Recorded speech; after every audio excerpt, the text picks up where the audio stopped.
நாம என்ன பார்க்க போறோம் அப்படின்னு பாத்தீங்கன்னா MS Excelல லாஜிக் ஃபங்க்ஷன்ஸை எப்படி பண்றது அப்படிங்கறத பார்க்கலாம். இந்த லாஜிக் ஃபங்க்ஷன்ஸ் வந்து எப்பவுமே ரெண்டு மூலமா தான் இண்டிகேட் பண்ணும். ஒன்னு என்னன்னு பாத்தீங்கன்னா ஒன்னு வந்து 1 இன்னொன்னு 0. இத வந்து எப்படி பண்றது அப்படிங்கறத பார்க்கலாம். இந்த லாஜிக் ஃபங்க்ஷன்ஸ்க்கும் நிறைய ஃபங்க்ஷன்ஸ் இருக்கு. இது எங்க இருக்கும் அப்படின்னு பாத்தீங்கன்னா ஃபார்முலாஸ் அப்படிங்கிற அந்த டேப்ல போனீங்க அப்படின்னா லாஜிக்கல் அப்படின்னு இருக்கு. அந்த டிராப் டவுன் பாக்ஸை கிளிக் பண்ணோம் அப்படின்னா நம்மளுக்கு வந்து நிறைய ஃபங்க்ஷன்ஸ் இருக்கு. இதுல முக்கியமா நம்ம யூஸ் பண்ற இல்ல ஃப்ரீக்வெண்டா யூஸ் பண்ற 3 ஃபங்க்ஷன்ஸ் பத்தி பார்க்கலாம். இப்போ பாத்தீங்க அப்படின்னா ஃபர்ஸ்ட் வந்து AND ஃபங்க்ஷன் பார்க்குறோம், OR ஃபங்க்ஷன் பார்க்குறோம், NOT ஃபங்க்ஷன் பார்க்குறோம். இதெல்லாம் எப்படி வந்து நம்மளுக்கு வந்து ஃபங்க்ஷன் ஆகும் அப்படிங்கறத இன்னைக்கு நம்ம பார்க்க போறோம். இப்போ AND ஃபங்க்ஷன்னா என்ன அப்படின்னு பாத்தீங்கன்னா which is equal to multiply function.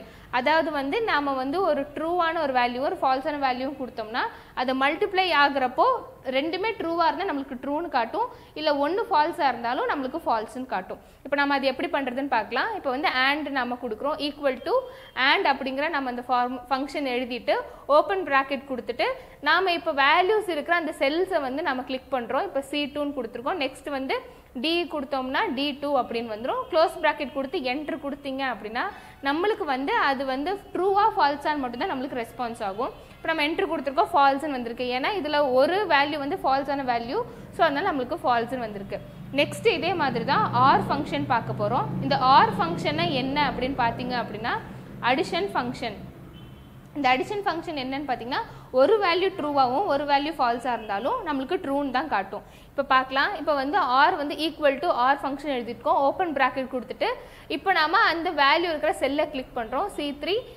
அந்த அடுத்த வேல்யூ எங்கே இருக்குது அப்படின்னு பார்த்தா D3 கொடுத்துட்டு நம்ம க்ளோஸ் ப்ராக்கெட் கொடுத்து என்ட்ரு கொடுத்தோம் அப்படின்னு பார்த்தீங்கன்னா நம்மளுக்கு அந்த வேல்யூ ட்ரூவாக ஃபால்ஸ்னு வந்துடும். இது ட்ரூ வந்திருக்கு. ஏன் அப்படின்னா ஒரு வேல்யூ ட்ரூவில் இருக்குது, ஒரு வேல்யூ ஃபால்ஸில் இருக்குது. ஏன்னா ட்ரூ அப்படிங்கிறது 1, ஃபால்ஸ் அப்படிங்கிறது 0.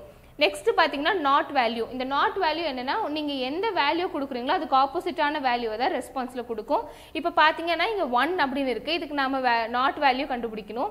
ஈக்குவல் டு போட்டு நாட் அப்படின்னு ஓப்பன் பிராக்கெட் க்ளோஸ் பிராக்கெட் கொடுத்தோம் அப்படின்னா என்டர் கொடுத்தோம்னா நம்மளுக்கு ஃபால்ஸ்ன்னு வந்துருச்சு. ஏன்னா 1ங்கிறது ட்ரூ, அதுக்கு வந்து ரெஸ்பான்ஸ் வந்து ஃபால்ஸ் அப்படின்னு வந்திருக்கு. இப்போ கீழே நம்ம 0 அப்படிங்கிறோம், இது வந்து ஃபால்ஸ் வேல்யூ. இப்போ நாட் கொடுத்து நம்ம செல்லுன்னு கிளிக் பண்ணிட்டு க்ளோஸ் பிராக்கெட் கொடுத்து எண்டு கொடுத்தோம்னா நம்மளுக்கு ட்ரூன்னு வரும். ஏன்னா 0ங்கிறது ஃபால்ஸ் வேல்யூ, நம்ம அதுக்கு ரெஸ்பான்ஸ் வந்து ட்ரூவாக வருது. பிகாஸ் ஏன்னா அது வந்து நாட் ஃபங்க்ஷனில் இருக்கனால.